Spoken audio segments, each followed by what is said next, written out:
Hello everyone, स्वागत है आप सभी का हरियाणा जी के प्रैक्टिस सेट के इस प्यारे से सेशन में। आज हमारा प्रैक्टिस सेट का 14वां दिन है। इस प्रैक्टिस सेट में हम एसटेट के प्रीवियस ईयर क्वेश्चन और मोस्ट एक्सपेक्टेड क्वेश्चन जो करंट अफेयर के क्वेश्चन हैं उनको इंक्लूड किया गया है। ये प्रैक्टिस सेट जो आपका 4 और 5 जुलाई को एसटेट का पेपर है उसके लिए बहुत ही हेल्पफुल है। और अब हम शुरू करते हैं अपने पहले क्वेश्चन से। पहला क्वेश्चन क्या है हमारी स्क्रीन के ऊपर। क्वेश्चन नंबर 1 क्या है कि औपचारिक शिक्षा न मिलने के बावजूद किस लोक गायक पर अनुसंधान कार्य या रिसर्च किया गया है। औपचारिक शिक्षा भी नहीं मिली थी फिर भी उस लोक गायक के ऊपर रिसर्च का काम किया गया। ऐसा कौन सा जो लोक गायक है वो नेकीराम है, पंडित राम प्रसाद बिस्मिल है, छोटू राम है या फिर पंडित लक्ष्मीचंद है। तो हमारा सही आंसर क्या हो जाएगा इसमें से? हमारा सही आंसर हो जाएगा ऑप्शन नंबर डी, पंडित लक्ष्मीचंद। जो पंडित लक्ष्मीचंद है इनको सूर्य कवि कहा गया है। और इनका जन्म कब हुआ था? इनका जन्म हुआ था 1903 में। इनका जन्म हुआ था 1903 में। इनका जन्म हुआ था कहाँ? जाटी कला सोनीपत के अंदर। इनकी मृत्यु कब हुई थी? 1945 में। नेक्स्ट क्वेश्चन क्या है हमारी स्क्रीन पे? क्वेश्चन नंबर 2 क्या है? हरियाणा की निम्नलिखित में से किस हस्ती ने मैं निर्धन कंगाल आदमी लिखा है? ये कोई लेख है, ये किसने लिखा है? ये दीपचंद ब्राह्मण ने, धनपत सिंह ने, पंडित मांगेराम ने या फिर बाजे भगत ने। तो मैं निर्धन कंगाल आदमी ये किसने लिखा है? हमारा सही आंसर क्या हो जाएगा इसमें? हमारा सही आंसर हो जाएगा ऑप्शन नंबर डी, बाजे भगत। ये जो बाजे भगत है इनका जन्म कहाँ हुआ था? सिसाना गांव सोनीपत के अंदर हुआ था। नेक्स्ट क्वेश्चन क्या है? क्वेश्चन नंबर 3 क्या है कि पद्मावत जो गीत है किसके द्वारा लिखा गया है? बंसीलाल, संत हरदेवदास, अली बख्श या फिर संत आत्मानंद। तो जो पद्मावत गीत है वो किसके द्वारा लिखा गया है? ये लिखा गया है, हमारा सही आंसर हो जाएगा इसमें ऑप्शन नंबर सी, अली बख्श ने लिखा है ये पद्मावत गीत जो है। और जो ये अली बख्श है इनको हरियाणा लोक रंगमंच का पिता भी कहा जाता है। तो इनका संबंध कहाँ से है? इनका संबंध है रेवाड़ी से। इनका संबंध कहाँ से हो जाएगा? रेवाड़ी से इनका संबंध हो जाएगा। नेक्स्ट क्वेश्चन क्या है हमारे पास? हरियाणा में किस जिले में कई गांव हैं जिनके नाम तोड़ी, असावरी, जयश्री, मालाकोसना, हिंडोला और भैरवी हैं? ये जो गांव हैं ये बताने किस जिले के गांव हैं? ये गुरुग्राम के हैं, चरखी दादरी के हैं, पानीपत के या फिर सिरसा के। तो ये गांव हैं ये कौन से जिले के हैं? ये हो जाएंगे चरखी दादरी के। हमारा ऑप्शन बी सही हो जाएगा। नेक्स्ट क्वेश्चन क्या है? क्वेश्चन नंबर 5, निम्नलिखित में से किस कवि को जॉन मिल्टन कहते हैं? किस कवि को जॉन मिल्टन कहा जाता है? कश्मीरी लाल जाकिर को, अल्ताफ हुसैन हाली को, दयाचंद माइना को या फिर समर्थ वशिष्ठ को। तो हमारा सही आंसर क्या हो जाएगा? ऑप्शन नंबर सी, दयाचंद जो माइना है इनको हरियाणा का जॉन मिल्टन कहा जाता है। और इनका संबंध कहाँ से है? माइना गांव रोहतक से। और इनको राष्ट्रीय कवि का दर्जा प्राप्त है। अल्ताफ हुसैन अली, अल्ताफ हुसैन अली के नाम पे उर्दू साहित्य में अली पुरस्कार दिया जाता है जिसमें 3 लाख रुपए दिए जाते हैं पुरस्कार के रूप में। नेक्स्ट क्वेश्चन क्या है हमारे पास? क्वेश्चन नंबर 6 क्या है कि दयाचंद माइना का प्रसिद्ध नाटक किस्सा किस व्यक्तित्व पर आधारित है? जो दयाचंद माइना है उनका प्रसिद्ध नाटक है जिसका नाम है किस्सा, वो किस व्यक्तित्व पर आधारित है? मतलब किसके ऊपर बनाया है वो नाटक दयाचंद माइना ने? सुभाष चंद्र बोस के ऊपर, भगत सिंह के ऊपर, महात्मा गांधी के ऊपर या फिर जवाहरलाल नेहरू के ऊपर। तो हमारा सही आंसर क्या हो जाएगा? हमारा सही आंसर है इसमें ऑप्शन नंबर ए। जो ये प्रसिद्ध नाटक किस्सा है ये सुभाष चंद्र बोस के ऊपर बनाया गया है। और जो सुभाष चंद्र बोस है हरियाणा में एक बार आए थे 1938 में पलवल के अंदर, और यहाँ वो गांधी आश्रम की स्थापना करने के लिए आए थे उनकी ओपनिंग सेरेमनी में। क्वेश्चन नंबर 7 क्या है? हरियाणवी बोली के एक अति प्रसिद्ध क्लासिकल गायक थे? मिक्का सिंह, बाजे भगत, पारुल गुलाटी या फिर यश टोप। तो इसमें क्या कहा है कि क्लासिकल गायक थे? तो इसमें ये मिक्का सिंह है ये भी गलत हो जाएगा, पारुल गुलाटी भी गलत है, यश टोप भी गलत है। तो हमारा सही आंसर कौन सा बन रहा है? Baje Bhagat, option number B. Next question क्या है? निम्नलिखित में से किस हरियाणवी लोक गायक को राष्ट्रीय स्तर पर कवि का दर्जा प्राप्त है? राष्ट्रीय स्तर का कवि का दर्जा किसको प्राप्त है? पंडित लक्ष्मीचंद को, पंडित दीपचंद को, दयाचंद माइना को या फिर किशन लाल भाट को। तो किशन लाल भाट ने तो हरियाणा में सांग की शुरुआत करी थी और ये मेरठ से संबंधित है। और पंडित लक्ष्मीचंद को सूर्य कवि कहा जाता है। और इसमें क्या पूछा? राष्ट्रीय स्तर का दर्जा किस लोक गायक को प्राप्त है? तो हमारा सही आंसर क्या हो जाएगा? ऑप्शन नंबर सी, अभी पीछे भी आया था ये, दयाचंद माइना। माइना गांव रोहतक से इनका संबंध है। क्वेश्चन नंबर 9 क्या है? जगनीक भाट ने किस वीर काव्य की रचना की है? तो जगनीक भाट है उसने किस वीर काव्य की रचना की है? श्रृंगार, आलाखंड, नाथपंथी और नीति।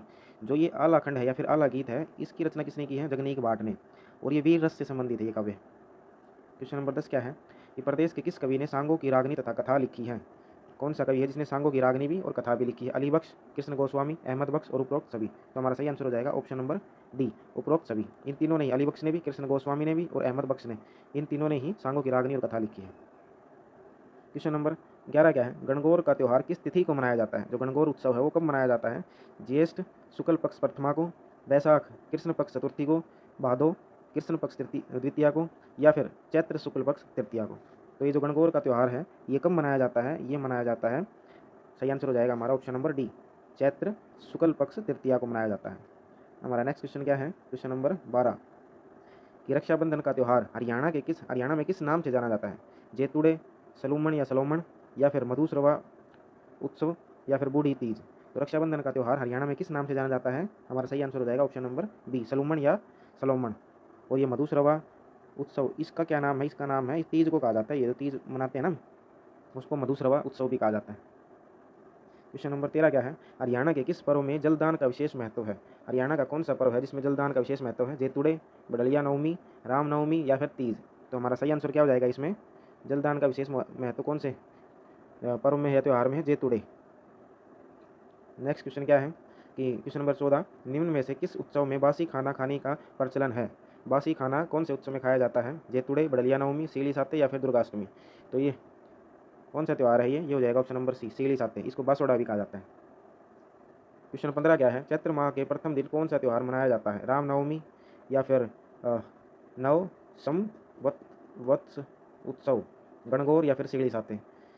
तो चैत्र माह के प्रथम दिन कौन सा त्यौहार मनाया जाता है? हमारा सही आंसर क्या हो जाएगा इसमें? हमारा सही आंसर हो जाएगा ऑप्शन नंबर डी, सीढ़ी साते।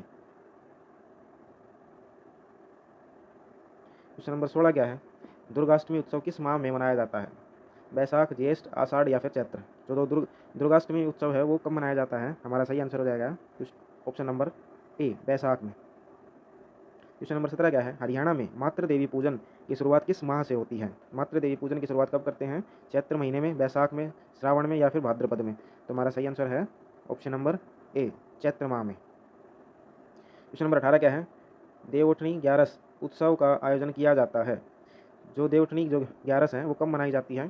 कार्तिक मास के शुक्ल पक्ष को, या फिर पौष मास के शुक्ल पक्ष को, या फिर माघ मास के कृष्ण पक्ष को, या फिर फाल्गुन मास के कृष्ण पक्ष को। ये जो है इस टाइम पे जब ये देवउठनी ग्यारस मनाई जाती है इसके बाद शादी का सीजन स्टार्ट हो जाता है। तो ये कब मनाया जाती है, ये उत्सव कब मनाया जाता है? ये हमारा सही आंसर हो जाएगा ऑप्शन नंबर ए, कार्तिक मास के शुक्ल पक्ष को। क्वेश्चन नंबर 19 क्या है, दीपावली का त्यौहार किस माह की अमावस्या तिथि को मनाया जाता है? श्रावण, भाद्रपद, पौष, या फिर कार्तिक। तो दिवाली है, दीपावली जो है किस माह की अमावस्या तिथि को मनाई जाती है? हमारा सही आंसर हो जाएगा ऑप्शन नंबर डी, कार्तिक मास की। क्वेश्चन नंबर 20 क्या है, हरियाणा में छोटी दीपावली को किस नाम से जाना जाता है? जो छोटी दिवाली है उसको किस नाम से जाना जाता है हरियाणा में? परली, गिरडी, अगड़ी, या बरल। तो हमारा सही आंसर हो जाएगा option number B, Giridih. Question number 21 क्या है, पंचकुला जिला हरियाणा विधानसभा का कितनी सीटों वाला जिला है? पंचकुला जिले में कितनी सीटें हैं? पंचकुला जिले में 2 सीटें हैं। और ये पहला ऑप्शन इसमें गलत हो गया है, राखी गढ़ी। दूसरा ऑप्शन क्या है कि दूसरा सबसे बड़ा जिला है विधानसभा सीटों में, नहीं ये भी गलत हो गया। या फिर 0 सीटें हैं, ये भी गलत हो गया। तो हमारा सही आंसर हो जाएगा सबसे कम, क्योंकि पहले इसमें पंचकुला में और चरखी दादरी में 2-2 सीटें थी विधानसभा की, और अब एक जिला और बन गया आसी। तो अब 3 जिले ऐसे हो गए हैं जिनके अंदर 2-2 सीटें हैं, एक तो पंचकुला, एक आसी, और एक चरखी दादरी। क्वेश्चन नंबर 22 क्या है, हरियाणा विधानसभा की पहली महिला अध्यक्ष सन्नो देवी ने 19 मार्च 1962 से 31 अक्टूबर 1966 तक पंजाब विधानसभा के किसके रूप में कार्य किया है? उप सचिव के रूप में, सचिव के रूप में, उपाध्यक्ष के रूप में, या फिर संयुक्त सचिव, या फिर अपर सचिव। तो जो सन्नो देवी है उन्होंने पंजाब विधानसभा में किसके रूप में कार्य किया है? उन्होंने कार्य किया है, ऑप्शन नंबर बी सही हो जाएगा, डिप्टी स्पीकर, उपाध्यक्ष के रूप में। हरियाणा के किस जिले में हरियाणा विधानसभा की सबसे कम सीटें हैं? ये अभी बताया था कि 2-2 सीटें हैं 3 जिलों में, एक तो पंचकुला, एक चरखी दादरी, और एक आसी। तो हमारा सही आंसर कौन सा हो जाएगा? सिरसा, पानीपत, पंचकुला, या फिर गुड़गांव। तो ऑप्शन नंबर सी सही हो जाएगा, पंचकुला। नेक्स्ट क्वेश्चन क्या है, क्वेश्चन नंबर 24, हरियाणा में अंतिम बार राष्ट्रपति शासन किस वर्ष लगाया गया था? 1969 में, 1991 में, 1967 में, या फिर 1977 में। हरियाणा में 3 बार राष्ट्रपति शासन लगाया गया है, और ये कब कब लगाया गया है? ये 1967 में, 1977 में, और एक लगाया गया है लास्ट में 1991 में। तो हमारा सही आंसर इनमें से कौन सा हो जाएगा? इसमें पूछा गया है कि अंतिम बार कब लगाया गया था, अंतिम बार पूछा है तो अंतिम बार कब लगाया गया था? 1991 में। ऑप्शन नंबर बी सही हो जाएगा। क्वेश्चन नंबर 25 क्या है, विधानसभा निर्वाचन क्षेत्र नारनौल, नांगल चौधरी और अटेली किस जिले के भाग है? जो ये निर्वाचन क्षेत्र है विधानसभा नारनौल, नांगल चौधरी और अटेली, ये कौन से जिले के भाग है? भिवानी के हैं, महेंद्रगढ़ के हैं, रेवाड़ी के हैं, या फिर मेवात के। ये कौन से जिले के हैं? ऑप्शन नंबर बी, महेंद्रगढ़ सही हो जाएगा आंसर। क्वेश्चन नंबर 26 क्या है, इस क्षेत्रफल की दृष्टि से हरियाणा विधानसभा का सबसे बड़ा निर्वाचन क्षेत्र कौन सा है? कैथल है, फरीदाबाद है, हिसार है या फिर जींद है? अब इन ऑप्शन के हिसाब से तो हमारा कौन सा हो जाएगा? ऑप्शन नंबर बी सही हो जाएगा, फरीदाबाद। और वैसे क्षेत्रफल के हिसाब से कौन सा सबसे बड़ा है? वो हमारा एरिया हो जाएगा लोहारू क्षेत्र, जो भिवानी के अंदर आता है। क्वेश्चन नंबर 27 क्या है? निम्नलिखित में से किस सूफी संत ने फारसी में दीवान और अरबी में उल हमात नामक दो पुस्तकें लिखी हैं? कौन सा सूफी संत है जिसने फारसी में तो दीवान लिखी है और अरबी भाषा में उल हमात लिखी है? तो कौन है वो? फरीद गंजे साकर है, या फिर कुतुबुद्दीन बख्तियार काकी है, या फिर शेख जमालुद्दीन है, या फिर शेख नूरदीन है? तो कौन से सूफी संत है जिन्होंने दीवान और उल हमात लिखी है? तो हमारा सही आंसर हो जाएगा option number C, Sheikh Jamaluddin ने दीवान और उल हमात नामक दो रचनाएं, दो पुस्तकें लिखी है। क्वेश्चन नंबर 28 क्या है? निम्नलिखित में से हासी के कौन से सूफी संत फिरोज शाह तुगलक के समकालीन थे? फिरोज शाह तुगलक के टाइम पे हासी में कौन सूफी संत फेमस थे? फरीद गंजे साकर, ये कुतुबुद्दीन बख्तियार काकी, शेख जमालुद्दीन और शेख नूरदीन। ऑप्शन तो वही है इसमें। हमारा सही आंसर क्या हो जाएगा? Option number D, Sheikh Nurdin जो है इनका संबंध हासी से है, और ये किसके समकालीन थे? फिरोज शाह तुगलक के। क्वेश्चन नंबर 29 क्या है? निम्नलिखित में से किस प्रसिद्ध सूफी संत की दरगाह नारनौल में है जो शेख मोइनुद्दीन चिश्ती के साथ भारत आए थे? कौन सूफी संत है जिनकी दरगाह नारनौल हरियाणा में है और वो शेख मोइनुद्दीन चिश्ती के साथ भारत आए थे? फरीद गंजे साकर, शेख मोहम्मद गोला मीर या फिर शेख शरफुद्दीन? तो हमारा सही आंसर क्या हो जाएगा इसमें? Option number B, Sheikh Mohammad. इनकी दरगाह कहाँ है? नारनौल के अंदर है। नेक्स्ट क्वेश्चन क्या है? क्वेश्चन नंबर 30, हरियाणा में भक्ति आंदोलन की शुरुआत किससे हुई थी? हरियाणा में भक्ति आंदोलन की शुरुआत किससे हुई थी? नाथ पंथियों से, सतनामियों से, आर्य समाज से, या फिर इनमें से कोई नहीं? जो भक्ति आंदोलन है वो किसने शुरू किया था? वो हरियाणा के अंदर शुरू किया था नाथ पंथियों ने। जो नाथ समुदाय के लोग, जो संत थे, उन्होंने ये हरियाणा के अंदर भक्ति आंदोलन की शुरुआत की थी। और नाथ संप्रदाय से संबंधित हमारे हरियाणा के अंदर दो क्षेत्र भी है। एक तो स्थल बोहर, जो नाथ संप्रदाय से जुड़ा हुआ है, स्थल बोहर रोहतक के अंदर, और एक है पिहोवा कुरुक्षेत्र के अंदर। आज हमने इस प्रैक्टिस सेट में 30 क्वेश्चन किए हैं। इन 30 क्वेश्चन में से आपके कितने क्वेश्चन ठीक हुए हैं कमेंट करके ज़रूर बताना। अगर वीडियो अच्छी लगी है तो वीडियो को लाइक करना और चैनल को सब्सक्राइब करना और वीडियो को शेयर भी करना। Thank you so much.